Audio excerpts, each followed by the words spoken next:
96 அடி உயரம், 64 தூண்கள், 400 மர சிற்பங்கள், 350 டன் எடைன்னு பிரம்மாண்டமா காட்சி அளிக்கக்கூடிய திருவாரூர் ஆழித்தேர் தான் ஆசியாவிலேயே மிகப்பெரிய தேர் அப்படின்ற பெருமையை தக்க வச்சிருக்கு. திருவாரூர்ல ஆழித்தேர் திருவிழா வெகு விமரிசையா நடக்கக்கூடிய சூழல்ல இந்த தேர் பத்தின நிறைய சுவாரஸ்யமான விஷயங்கள் இருக்கு. அதை பத்தி தான் இந்த வீடியோல நாம டீட்டெயிலா பார்க்க போறோம். வாங்க பார்க்கலாம். பங்குனி ஆயில்ய நட்சத்திர நாளன்னைக்கு ஆழித்தேர் திருவிழா ஆலய ஆகம விதிப்படி தொடங்கி இருந்திருக்கு. இதுல எக்கச்சக்கமான பக்தர்கள் பங்கெடுத்துக்கிட்டாங்க. திருவாரூர்ல இருக்கக்கூடிய உலக பிரசித்தி பெற்ற தியாகராஜ சுவாமி கோயில்ல ஒவ்வொரு ஆண்டும் இந்த ஆழித்தேர் திருவிழா வெகு விமரிசையா நடக்கும். அந்த வகையில இந்த வருஷமும் ரொம்பவே விமரிசையா இந்த திருவிழா நடக்குது. இந்த கோயிலை பொறுத்த வரைக்கும் சைவ சமய மரபினுடைய தலைமை பீடம் அப்படின்னு அழைச்சிட்டு வராங்க.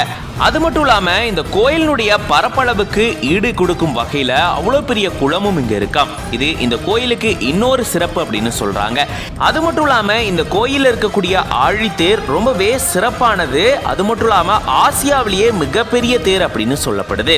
1925ஆம் ஆண்டுக்கு முன்னாடி வரைக்கும் வேறொரு தேர் பயன்படுத்தப்பட்டு வந்திருக்கு. அந்த தேர் எரிஞ்சதால மறுபடியும் 1930ஆம் ஆண்டு புது தேரை உருவாக்கி இருந்திருக்காங்க. அதுக்கப்புறமா 1970ஆம் ஆண்டுக்கு அப்புறமா கலைஞர் மு கருணாநிதி அவர்கள் முதலமைச்சரா பொறுப்பேற்றதை தொடர்ந்து இங்க புது தேரை கொண்டு வந்திருக்காங்க. அந்த தேரை வடிவமைக்கும் போதுதான் இதுல சக்கரங்கள் இரும்புல செய்யப்பட்டிருந்திருக்கு.